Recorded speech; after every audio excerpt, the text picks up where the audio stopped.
And verily, he shutteth his eyes to devise froward things.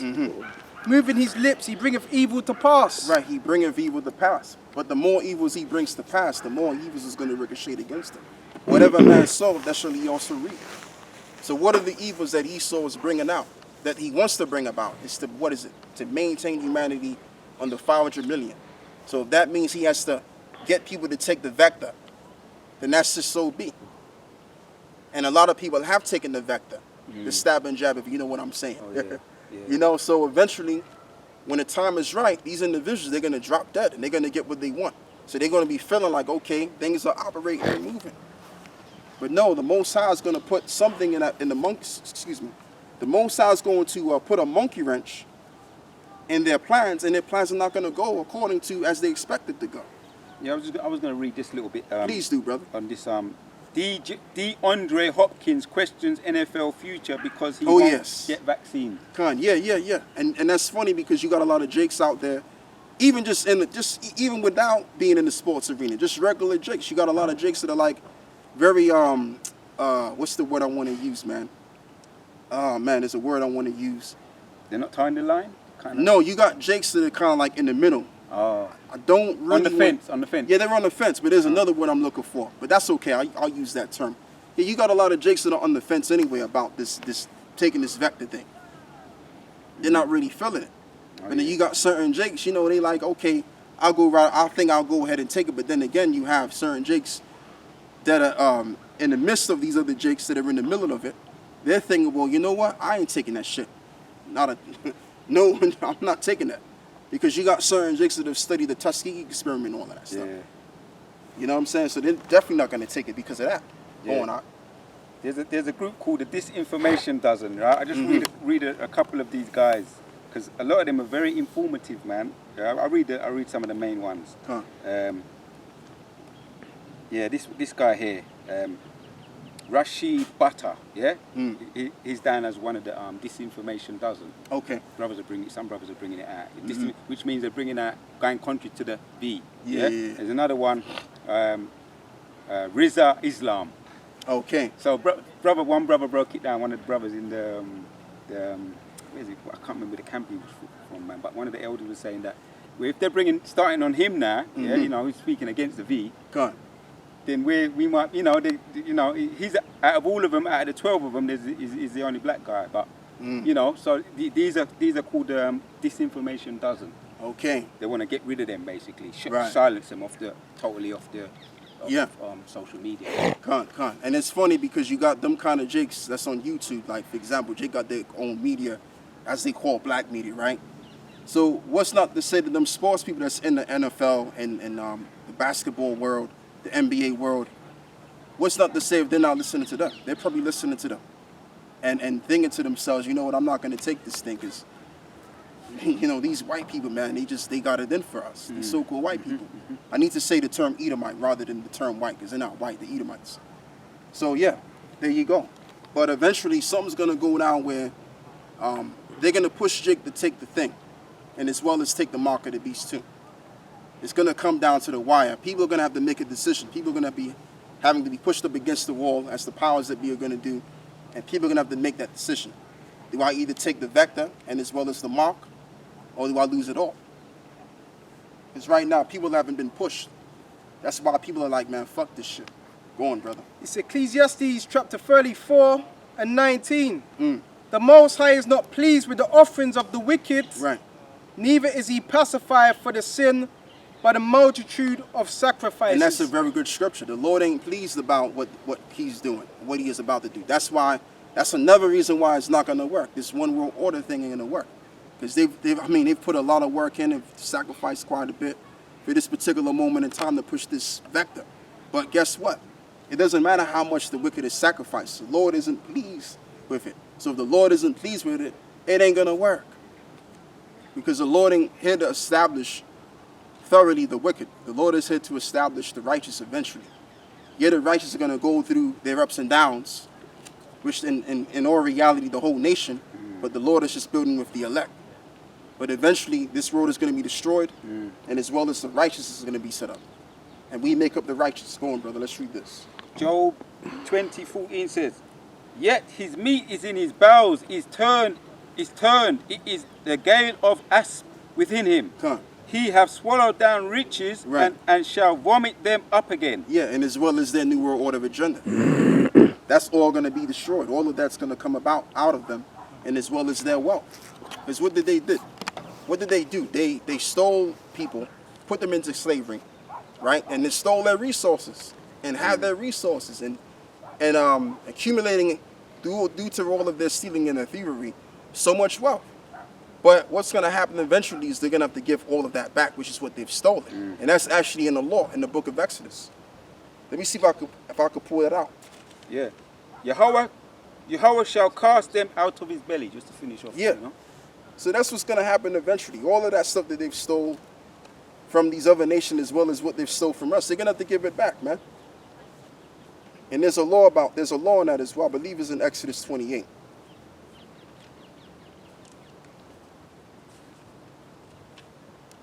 And we're not looking for no reparations, man. Fuck all of that. We're not looking for that. We're looking for biblical proportions of reparations. We're looking for to get those back that enslaved us.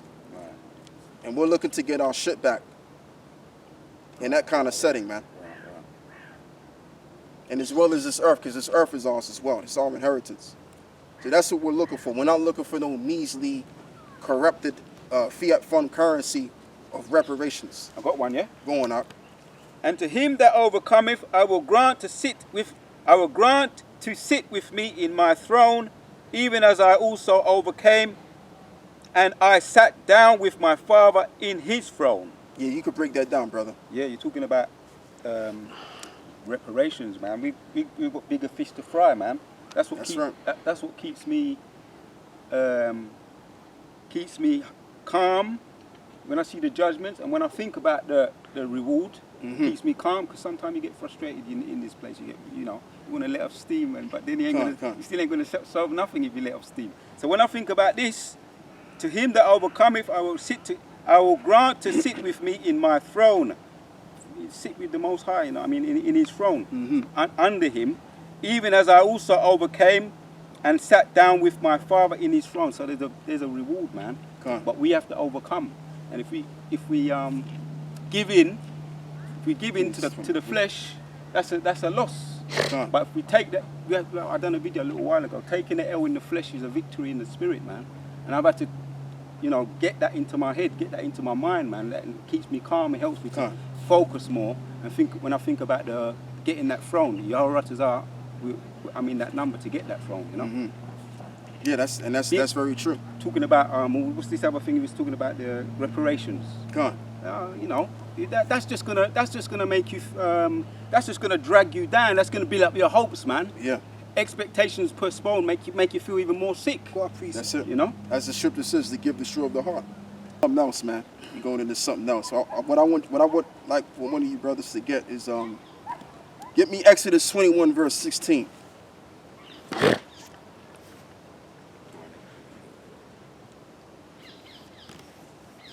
Men strive together.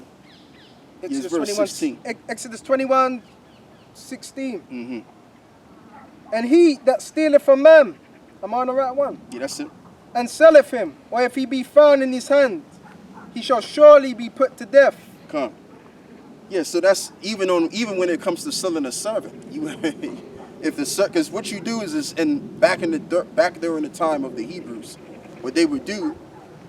Slavery wasn't a bad thing. You would go into slavery under another Hebrew brother, and he would work you for 6 years, and on the 7th you release him. Now, in certain situations, which is in the book of Deuteronomy 15, the servant would like to work for you for the rest of his life. So what the manservant would have to do, the employer, what he would have to do is to get the awl and dig it through into your ear, and that would then signify that that servant is basically a servant forever onto the master, basically. If the slave wants to work for the master forever, the master would have to prick the hole in his ear, basically. If you got the law on that too, brother, if you can bring that out. Yeah. That thing is in Deuteronomy 15. Let me see something real quick. Yeah, Deuteronomy 15, verse 17. Deuteronomy 15 and 17. Yeah. It says, then thou shalt take an awl and thrust it through his ear unto the door, and he shall be thy servant forever. And also unto thy maidservant thou shalt be likewise. So there you go right there. So if the servant wanted to work or be a slave unto the master, then the master would have to prick the awl get the awl and prick his ear through the door, and that would then declare that he's a servant forever unto his master. So that's that. But what I also want to get into as well is, if you steal something from a man, you have to restore it, man. Something like that. Double fold. Yeah, double fold. Work for that individual that you stole from. Pay it back. Yeah. You got it, right? No, I ain't. Okay. I remembered reading it. Yeah, I think it's in Exodus. It's got to be 21, man. Let me see some real quick.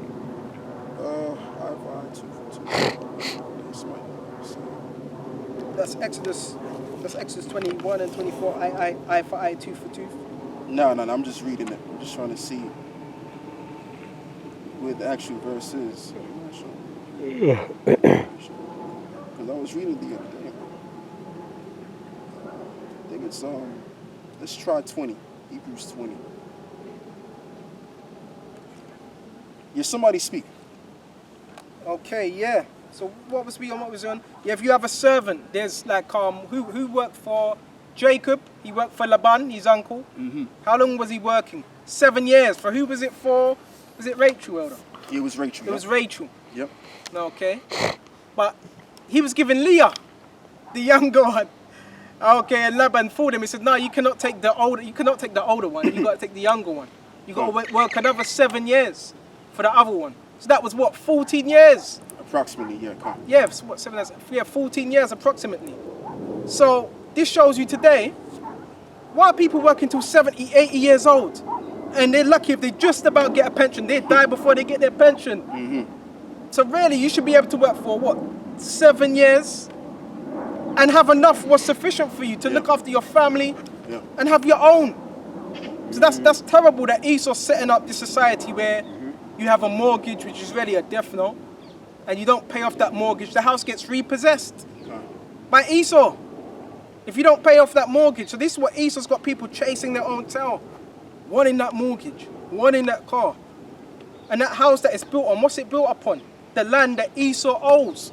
This is why we need our own land. We're not trying to fight for a community within a community. We want our own land, and we're going to be given that according to the scriptures. Bring it out. Isaiah 65 and 22 says, They shall not build and another inhabit. They shall not plant and another eat. For as the days of a tree are the days of my people, and mine elect shall long enjoy the work of their hands. They shall not labor in vain, nor bring forth for trouble, for they are the seed of the blessed of Yahweh, and the offspring of with them. So we're not going to be working. Why? Because we're going to have what? Tributaries. Okay? They're going to bring in all what we need for us. And tribute, what is it? Traffic, as the elder read in Isaiah 62. That's traffic. What's traffic? Servants. Esau knows that when you got the people in their cars, traffic, that's what? That's the economy is also what? Traffic. Yeah. But traffic goes back to the term business. Whoa. Because during the time of the Canaanites, you had Hiram and Biff. He would send his men, the Hamites, to go down there to get the spices and the nice resources, so that Solomon could then beautify his work at the time. And they would go. It would take them, a year and a half, to go to the Americas, which at the time it wasn't called the Americas. It was known as they basically proclaimed that land to be theirs, such as the land of Canaan. That's why when you go up north, above America, you have another place called Canada, because originally that landmass was known as Canaan. And as you go down there, there's certain, I believe I don't know what state to be exact, but in this particular state, you have the Olmechetes. Those are the Hamites or the Canaanites that went to the Americas, the so-called Americas, and got all of the resources and spices to bring it back to King Solomon, and as well as the gold of Ophir, which was in that land. Right. So that's what you get the term Canaan from, which goes back to the term business, traffic. Yeah, so oh man. I tell you what, you keep going, brother. Okay, I got something. This is Ezekiel, bear me just a minute. 36. Get straight to the point. 36 and let's start on 23. I will sanctify my great name. Okay, set us apart, which the elect are set apart, but us as a nation, we're going to be separate, sanctified, set apart, which was profaned among the heathen, which means defiled, because we were following the ways of the heathen, the customs of the heathen, which you have profaned in the midst of Rem. And the heathen shall know that I am the Lord Yahweh Shai, saith the Lord power, when I shall be sanctified in you before their eyes. So we're going to be what? That true representation of Yahweh Shai and the Heavenly Father. Yes, precept. And the word sanctified, which means to be separate, goes back to the word holy. So we're going to be truly separated from these other nations. Because remember, all throughout the millenniums and the centuries, we were surrounded within these other nations. So the Lord is going to take us from among these other nations, and we're going to have our own land. We're going to have our own station, and these other nations, they're going to have their own stations in that. So that's how we're going to be sanctified in the midst of these other nations, separated. A little bit more, verse 24. For I will take you from among the heathen and gather you out of... You see, he's talking about it right there. Go on, brother. For I will take you from among the heathen. Right. See, I will take you from among the heathen. Go on. And gather you out of all countries. And I will gather you out of all of the countries. So that's the sanctification right there. Go on. And I will bring you into your own land. And I will bring you into your own land, as I've already explained. And I didn't even know you was reading this. So that's what the word sanctification means, or to be holified, which means to be separate. Now, when you go into the story of Abraham and his father, he was at one time with his father. And what was his father doing during that time? They were worshiping these other gods. They were worshiping the moon and gods equivalent to that. Because that was the main thing in, a place such as like Mesopotamia. Salakia for cutting you off. I believe it was Ur of Chaldees, which was... Right, the Earl of Chaldees, yeah. Mesopotamia. Yeah, Mesopotamia. So during that time, they were worshiping the sun, and as well as they were worshiping the moon. But morely, they were worshiping the moon. So that's what all of that goes back to. But Abraham became what? A holy man because he was separated from his father Terah. Because his father's Terah was doing something that wasn't right. So when the Lord separated him from his father, that's when the Lord strictly dealt with him per se.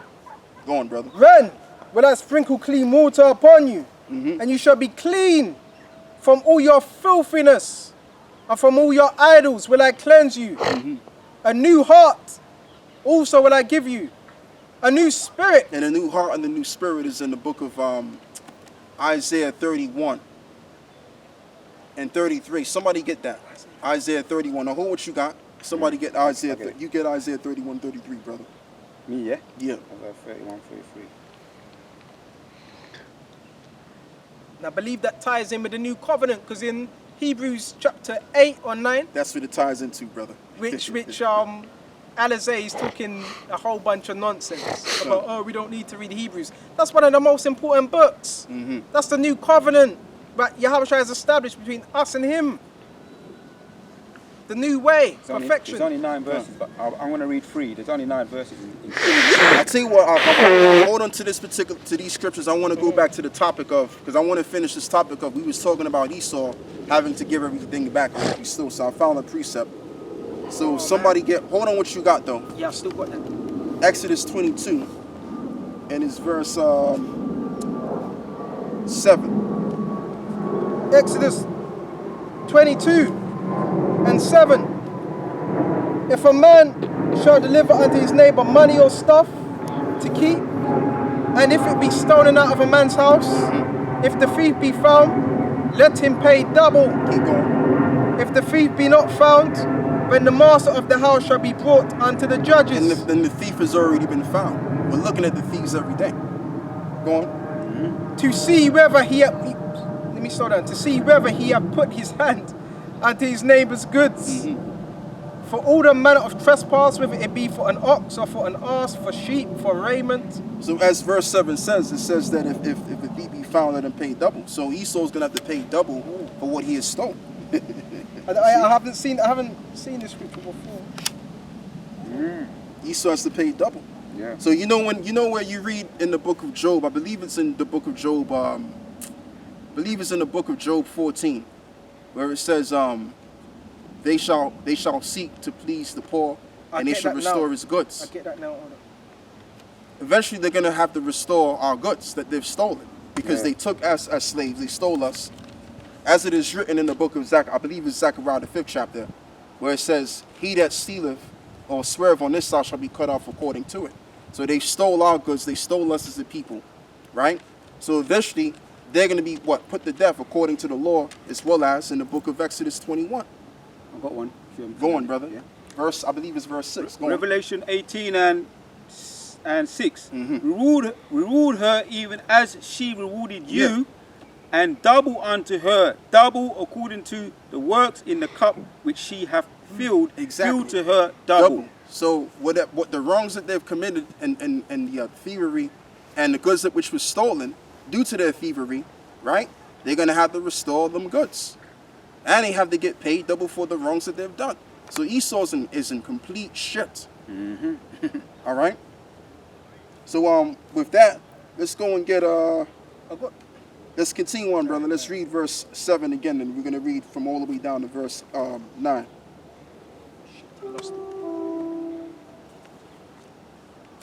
Exodus 22, verse 7. Exodus 22, verse 7. Come on. If a man shall deliver unto his neighbor money or stuff to keep and to be stolen out of a man's house, if the thief be found, let him pay double. Right. If the thief be not found, then the master of the house shall be brought unto the judges to see whether he have put his hand unto his neighbor's goods. Come on, go on. For all manner of trespass, whether it be for ox, for ass, for sheep, for raiment, or for any... This is the one right here, yep. Or for any manner of lost thing. For any manner of lost things. Go on. Which another challengeth to be his. The cause of both parties shall come before the judges. Yep. And whom the judges shall condemn, he shall pay double unto his neighbor. He shall pay double unto his neighbor. So Esau's going to have to pay, because we've already found the thief. As it is written in the book of, John 8, right? The thief cometh not but to steal and to kill. So we found the killer, we found the thief. We found the men that stole our goods. So now they would have to pay double according to the law. Exodus 22, verse 7. And as well as it reads in the verse 21, chapter 21 in Exodus, verse 6, it says, if the servant still be found in his hand, he shall be put to death. So not only are they going to be put to death, but the goods they're going to have to restore back. Brother, so they're going to lose everything. There's no way you could go to church and get down these breakdowns. There's no way. No way, I'm telling you. Them church are just putting more demons on. Yeah, it's impossible. I got one, yeah? You're going up. Job 20:19 says, because ye have oppressed and have forsaken the poor, Right. because you have violently taken away an house which he builded. And that's what they did to the North American Indians. The North American Indians were blessed with that enlarged land in the book of Genesis 49. If you can, please give me that. Give me the book of Genesis 49. You know what I want, right? Genesis 49, yeah. Gad's is a truth. I'll read 20, yeah? Because it makes a point. Yeah, go on. Job 20:20 says, surely he shall not feel quietness in his belly. He shall not save of that which he hath desired. Right, he shall not save of that which he desired.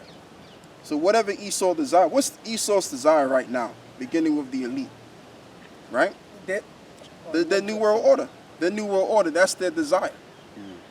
But the Lord is going to make sure that doesn't happen, because it's not in the prophecy. It's in the prophecy that it's going to fail. And it's in the prophecy that they have to pay for the wrongs which they have done. The Lord is not going to prolong the days of evil. He's going to shorten the days of evil for the sake of the elect. Yeah, and he makes a point here. Go on, brother. It says, surely he shall not feel quietness in his belly. His belly, yeah. Because all the things that they've stolen, they're worried about, you're worried about the person that you've stolen it from. Yes. So he's constantly paranoid. He's a paranoid schizophrenic. Yeah. Because he didn't get that thing, he didn't earn it honestly and sincerely. Right. He got it contrary to the words that you said. And then they have to listen to what we're telling them about how they're going down and how they have to pay. So that's what is it? The no quietness in their belly that they have to experience as well. Yeah, I found it right here. This is Deuteronomy 33, verse 20. It says, "And of Gad he said, blessed be he that enlargeth Gad. He dwelleth as a lion and teareth the arm, with the crown of the head." So how was Gad enlarged? Because of the land that he got. Because Gad got the land of which was once called Canaan.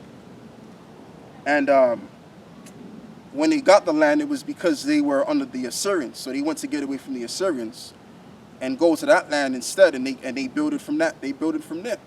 Okay, so they went into the Americas, South America, and as well as, I'm talking about the Northern Kingdom to be exact, but let's just deal with Gad. Gad went to North America, and he went further up north in America, which is known as Canada.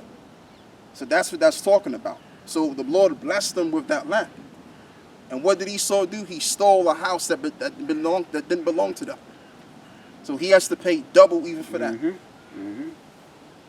I got an elder. Please read that. Deuteronomy 19 verse 14.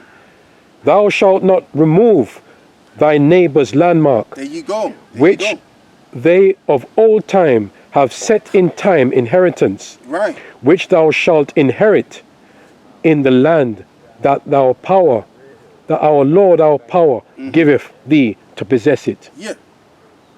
And that's the law. The law says not to remove the old landmarks. In other words, don't infiltrate territory that doesn't belong to you. Because during the time of Joshua, when we conquered the Canaanites that were in the land of which was known as going to be proclaimed as the land of Jerusalem on us, each and every tribe had got their inheritance of that land. So the tribes couldn't infiltrate the other tribe's land of their inheritance, because then that would create confusion. And that's why, as you read, I believe somewhere around that particular chapter, it talks about how the tribes were not, they were forbidden to marry into each other's wives, because then it would create that confusion. But see, when we get back to the land of Israel, we'll be able to deal, like, let's say you're a brother and you're of the tribe of Benjamin, right? You could deal with a woman of the tribe of Ephraim, because the inheritance are going to be